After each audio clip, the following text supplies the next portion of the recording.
स्थान है। राधा स्वामी, राधा स्वामी। आज परम पूज्य गुरुदेव जो हमारे गुरुजी मोहन दयाल जी हैं, उनका निर्वाण दिवस है। उनकी यादों के संग में आप सभी आए हो। यहाँ पर उनकी यादें आप लोगों को बांटी जा रही हैं, उनका संदेश दिया जा रहा है और हम लोग संपूर्ण गुरु की संतान हैं। गुरु की संतान है इसलिए कि गुरु ने इस काबिल समझा कि मेरा संदेश किसी तक पहुंचाएंगे, इसलिए उन्होंने यहाँ ला करके बिठा दिया। तो उस गुरु की, जिस गुरु की हम संतान हैं, उनको कोटि कोटि धन्यवाद देते हैं। वो इस लायक तो समझा, आपको काम देने के पहले कोई आपको लायक तो समझे कि इस लायक हो, तो इसका उनको धन्यवाद देते हैं। और हम गुरु की संतान हैं। राधा स्वामी, राधा स्वामी। गुरु ने कुछ अपना संदेश, अपना विचार दिया और हम लोगों को यहाँ ला करके बिठाल दिया। तो जब तक कि गुरु लायक नहीं समझता है, तब तक तुम्हें कुछ नहीं देता है। और हम जिसके लायक हैं वो हमको प्रकृति से मिला हुआ है। और हम कहते हैं कि गुरु की कृपा हमारे ऊपर नहीं है। गुरु की कृपा है, ईश्वर की कृपा है आप पे, आपको बहुत कुछ मिला है। और जो आपके पास जिसका अभाव है, आप केवल उसी को जानते हैं कि ये हमारे पास कम है, हमारी कमी को पूरा नहीं किया गया। लेकिन आपके पास बहुत कुछ है। उस व्यक्ति से पूछो जिसकी एक आंख है, वो क्या कहता है कि हम एक आंख के हैं। लेकिन आपको दोनों आंखें गुरु या ईश्वर ने, प्रकृति ने दोनों आंखें दी है। आप संपूर्ण हो। आपके दोनों हाथ, दोनों पैर और सोचने के लिए मस्तिष्क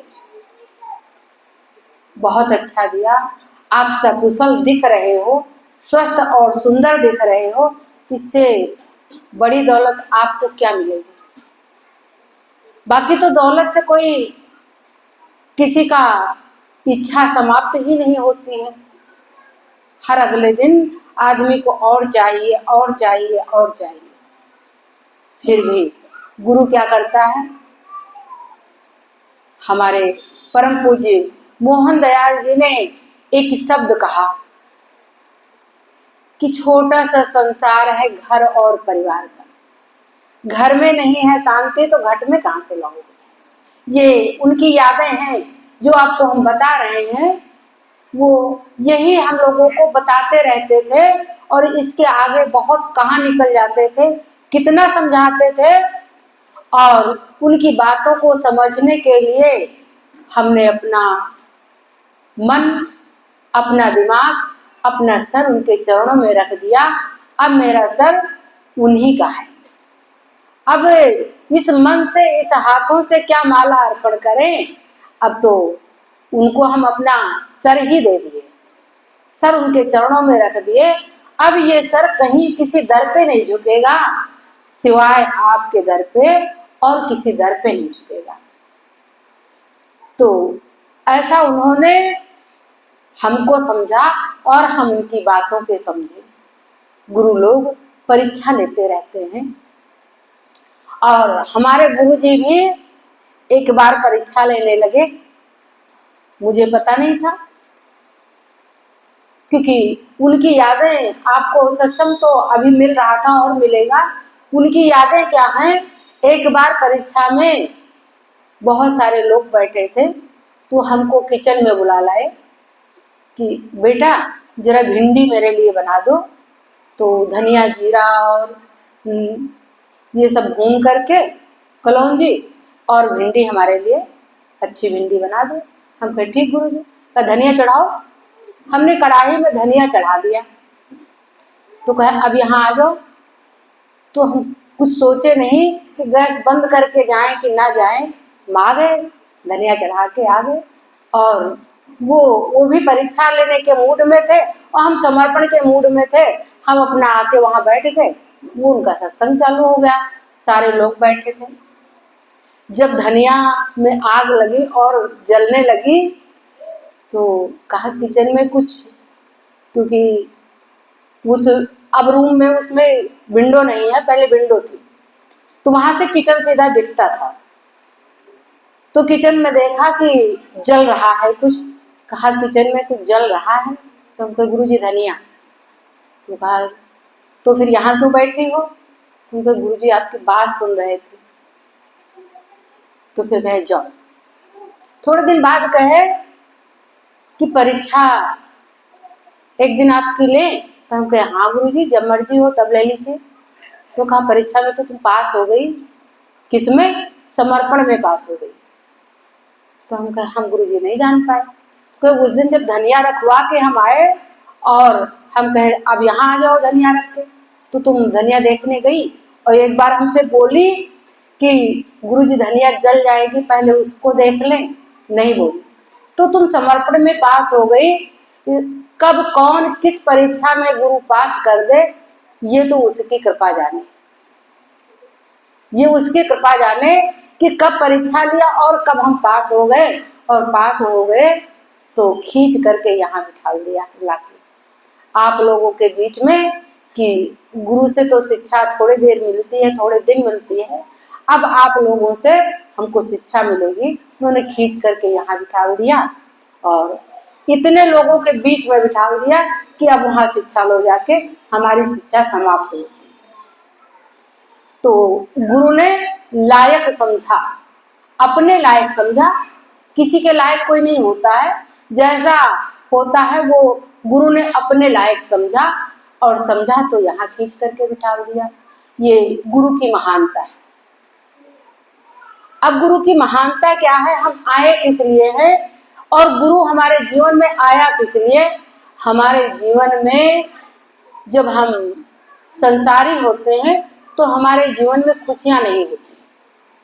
पैसे बहुत कमाते हैं और पैसे बहुत खर्च करते हैं, बहुत रिश्ते निभाते हैं, निभाते निभाते समय हो जाता है, बुढ़ापा आ जाता है, लेकिन जीवन में खुशियां नहीं आती।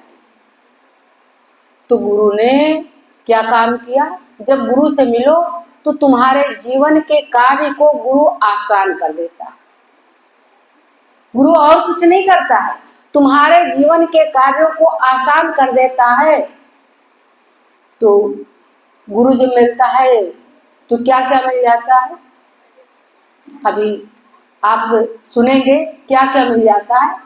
आपके बच्चे संस्कारी हो जाते हैं, आपके बच्चे व्यवहार कुशल हो जाते हैं और व्यापार कुशल हो जाते हैं। आपके बच्चे व्यवहार कुशल और व्यापार कुशल हो जाते हैं। तो और गुरु ने जब सत्संग दिया तो क्या कहा कि व्यवहार कुशल व्यापार कुशल रहे, नर जग में सुख पाते हैं, ममता से हीन मनुज नित नए नए दुख उठाते हैं। तो आपके बच्चे व्यवहार कुशल और व्यापार कुशल हो जाते हैं। आपके जीवन में मधुरता आ जाती है और आपके सत्संगों में, आपके रामचरितमानस में क्या कह दिया गया, आपके रामचरितमानस में इस जीवन को सरल करने के लिए, इस घर को अच्छा बनाने के लिए एक बात कह दी। वो है तो मनु और शत्रुपा की, लेकिन आप सभी के घर में काम आती है कि दंपति का आचरण बहुत अच्छा होना चाहिए। दंपति माने पति और पत्नी का आचरण बहुत अच्छा होना चाहिए। क्यों? क्योंकि मनु और शत्रुपा का उदाहरण दे करके कि आज तक लोग उन्हीं की श्रुति को गाते हैं और उनके लीकों पर चलने के लिए तैयार हो जाते हैं। जिस पत्नी और पति का आचरण अच्छा होता है, लोग उनकी बातों पर, उनकी यादों पर चलने के लिए तैयार होते हैं कि उनके लीक पर चलेंगे। उनकी लीकें ऐसी थी। तो पति और पत्नी का आचरण अच्छा होना चाहिए। जब पति और पत्नी का आचरण अच्छा होता है, तब ईश्वर के चरण घर में आ जाते हैं। और जब हम यहाँ सत्संग में चले आते हैं, आप कहते हो हम YouTube पर सत्संग सुन लेंगे, बहुत सारे सत्संग आपके आ रहे हैं, आप टीवी पे सत्संग सुन लेंगे। लेकिन जब आप गुरु के सामने आएंगे तो क्या होगा? उपासना बन जाएगा। आपका सत्संग उपासना हो जाएगा। आपकी पूजा उपासना में बदल जाएगी। उपासना माने आसन के करीब आप आ जाएंगे, आप गुरु के करीब आ जाएंगे, आपकी पूजा उपासना में बदल जाएगी। तो हम उपासना और गुरु की रहनी, गुरु की करनी, गुरु की कथनी जानने के लिए और गुरु का संग करने के लिए सत्संग चले जाया करते हैं। ऐसे तो सत्संग बहुत मिलता है, हम सत्संग वहां सुन लेते हैं। जब हमें गुरु की वाणी, वो ओजसी वाणी याद आती है कि गुरु ने ऐसा कहा, तो रोम रोम बिल्कुल उत्साहित हो जाते हैं कि गुरु ने ऐसा कहा था। और किससे कहा था? तुमसे कहा था। क्या कहा था? कि घर में कोल्ड वार नहीं होना चाहिए, पति पत्नी के झगड़े नहीं होना चाहिए। तो क्या होगा?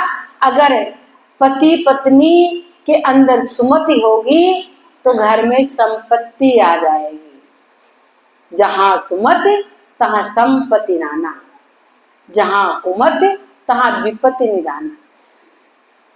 तो जब पति और पत्नी अच्छे होंगे, अच्छा व्यवहार होगा, अच्छा मन होगा, तो क्या होगा? संपत्ति बिना बुलाए आ जाएगी। आचरण का ये फायदा होता है। ऐसा नहीं कि हम ये करके क्या करेंगे, भगवान हमारे जीवन में आ जाएगा तो हम क्या करेंगे। भगवान हमारे जीवन में आ जाएगा तो हमारे अंदर उदारता आ जाएगी, हमारे अंदर क्षमताएं बढ़ जाएंगी और उपासना आ जाएगी। और जहां पर उपासना होती है वहां पर प्रार्थना आ जाती है। और जहां पर प्रार्थना होती है वहां पर हम विनयवत होते हैं, यानी हम प्रार्थना करते हैं तो विनयवत हो जाते हैं, मधुर हो जाते हैं, सरल हो जाते हैं। और सत्संग का मतलब क्या है? सरल से भी सरल हो वो सत्संग। जो सरलतम से सरल हो, बहुत सरल हो, जहां पर हम बहुत सरल हो वही सत्संग। जहां पर गुरु ने कहा कि संत की कहानी सुनाई कि संत नाव में जा रहे थे और बिच्छू बार बार डंक मार रही थी, बार बार डंक मार रही थी, निकाल करके फेंक दे रहे थे।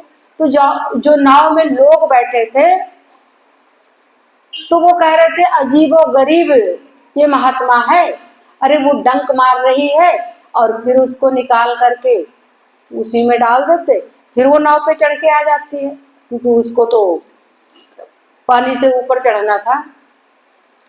तो एक बार इसको कुचल कर फेंक दिया जाए तो नहीं आ पाएगी। लेकिन संत ने क्या कहा?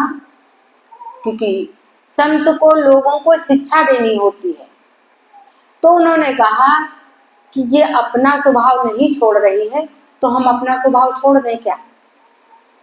हम अपना स्वभाव छोड़ दें। हमारा स्वभाव सरल है, हमारा स्वभाव दया वाला है, हमारा स्वभाव करुणा वाला है, तो हम अपना सारा स्वभाव छोड़ करके इस बिच्छू को कुचल करके फेंक दें तो बिच्छू जैसे बन जाए। तो हमको अपने स्वभाव में बरतना है। तो हमारा स्वभाव कैसा होना चाहिए? प्यारी प्यारी बेटी और बहुओं का स्वभाव कैसा होना चाहिए? दंपति धर्म आचरण नीका। दंपति धर्म में आचरण अच्छा होना चाहिए, कुशल गृहिणी बनना चाहिए। फिर वहां पर ये नहीं है प्यारी बेटियों, पैसे कमा रही हो बहुत अच्छा है, जहां पर आप पैसे कमा रही हो बहुत अच्छा है, लेकिन जहां पर रिश्ते निभाना है वहां पर पैसे काम नहीं आते हैं, प्रेम काम आते हैं। जहां पर रिश्ता निभाना होता है वहां प्रेम काम आता है, पैसे काम नहीं आते हैं। तो इसलिए पैसे कितने कमाओ बहुत अच्छा, उन्नति करो, बहुत उन्नति करो और आगे बढ़ो, लेकिन पैसे का घमंड नहीं होना चाहिए। अगर ज्ञान का घमंड आ जाए तो आपका जो सत्संग है, जो इतने दिनों की आपकी तपस्या है, वो भंग हो जाएगी। क्योंकि आपके अंदर ज्ञान का घमंड, आप सत्संग करते हो, आप ज्ञानी हो, तो किसी से क्या लेना देना। किसी को तो हम उदारता से बात करेंगे, मधुरता भरा व्यवहार करेंगे, तभी वो तो हमको जानेगा। हमारे पैसों से किसी को जानना नहीं है। पैसों से आप किसी को मिलने वाले को चाय पिला दोगे, लेकिन पैसों से उदारता और मधुरता नहीं आती है, सच्चरित्रता नहीं आती है। इसलिए पैसे कमाते कमाते हमको सच्चरित्र बनना है, हमको उदार बनना है और हमको सरल बनना है। हमारा मन सरल होना चाहिए। और कब? जब हमारे पक्ष में सारे लोग बात कर रहे हों तब हम सरल हों, तो क्या सरल हुए? जब हमारे लिए कोई ऐसी बात कर रहा हो, अनुचित बात कर रहा हो और उस समय हम सरल हो जाएं, तब हमारे ज्ञान की परीक्षा हुई। ज्ञान की परीक्षा तो जब आदमी बीमार होता है तब उसको याद आ जाए कि हमको क्या खाना है, क्या हमारा अनुपान है, तब उसके ज्ञान की परीक्षा होती है। ज्ञान की परीक्षा तब नहीं होती है जब आप बड़े स्वस्थ हो, बड़े यंग हो और दौड़ लेते हो, 3 मंजिल से छलांग लगा लेते हो और किसी 60 साल और 70 साल वाले से कह दो तुम भी आओ छलांग लगाओ तो हम जाने तुमको। तो ये तुम्हारा ज्ञान बोल रहा है, ये तुम्हारा अहंकार बोल रहा है, ये तुम्हारे यौवन की परीक्षा हो रही है कि आपके अंदर यौवन है, लेकिन कब बुढ़ापा आ जाएगा इसका कोई भरोसा नहीं। पैसे हैं, कब पैसे चले जाएंगे इसका कोई भरोसा नहीं है। इसलिए हर हाल में जब कोई आपको बुरा बोल रहा हो तब भी उस समय आप चुप हो जाइए और इसके बाद आपकी वाणी अच्छी निकले तो भला है। आप बहुत ज्ञानी हैं, बहुत आपके अंदर शक्ति है, किसी को श्राप ही दे दो तो आपकी शक्ति कहाँ काम आई। इसलिए सोच समझ करके कार्य करना है। टेढ़ी मेढ़ी राह बनी है, समझ बूझ पग धरना, बन पड़े तो नेकी करना। हम आपका ज्यादा समय नहीं लेंगे क्योंकि भोजन भंडारा और आगे के कार्यक्रम हैं, तो उसमें बस हम कुछ अपनी वाणी को विराम देते, कुछ बातें कह करके, और वो भी गुरु जी की यादें और गुरु जी का संदेश, गुरु जी का प्रचार प्रसार। क्योंकि हम जो कुछ हैं, जैसे दिख रहे हैं, वो गुरु के बनाए हैं। मुझे हंसना भी नहीं आता था, लोगों को हंसना आता है, मुझे ज्ञान तो अलग रखो, मुझे हंसना भी नहीं आता था। वो मेरे क्लिनिक पर चल के मेरे पेशेंट बनने आ गए और कहे हम तुम्हें हंसना सिखाने आए, हम तुम्हारे पेशेंट बनके तुम्हें कुछ कार्य देने आए हैं। तो क्लिनिक तो नहीं चलती, लेकिन उनकी यादें हमारे पास हैं, वो हमारे पेशेंट भी बनके आ गए। बताओ, कोई गुरु इतना बड़ा काम कर दे किसी के लिए, वो कभी जीवन में भूलेगा? आज 18 साल उनको गए हुए, लेकिन उनकी एक एक बातें हमारे अंदर उछाल का काम करती हैं। जब उनकी बातें याद आती हैं तो हम उछल जाते हैं कि हम क्या नहीं कर सकते। कुछ ऐसा भी है कि हम नहीं कर सकते। हम एक पूर्ण गुरु की संतान है, इसलिए हम सब कुछ कर सकते हैं। तो उनकी यादें कभी भूलेंगी नहीं, वो यादें सदैव हमारे अंदर बनी रहेंगी। ऐसा लगता है कि वो शरीर तो छोड़े लेकिन मन मेरे अंदर प्रवेश कर गए, मुझे उनकी हर बातें याद रहती हैं। तो गुरु की याद आना, और जब गुरु की याद करेंगे, कई बार जब सत्संगी लोग चलते थे तो कहते थे गुरु जी दया करना, तो गुरु जी चलते चलते कह देते थे कि जिसकी याद करोगी दया को पलट दो, तो क्या हो जाएगा, याद करोगे तो उसकी कृपा, उसकी करुणा, उसका आशीर्वाद तुम्हारे साथ रहेगा। इसलिए गुरु के याद में हम जीते हैं और गुरु के याद में जागते हैं, गुरु की याद में रहते हैं। आज गुरु का दिन गुरु के लिए समर्पित है और हम भी गुरु के लिए समर्पित है, हमारा पूरा मन गुरु के लिए समर्पित है और समय भी गुरु के लिए समर्पित है। इसलिए हमारे सदगुरु मोहन दयाल जी को कोटि कोटि प्रणाम। राधा श्याम।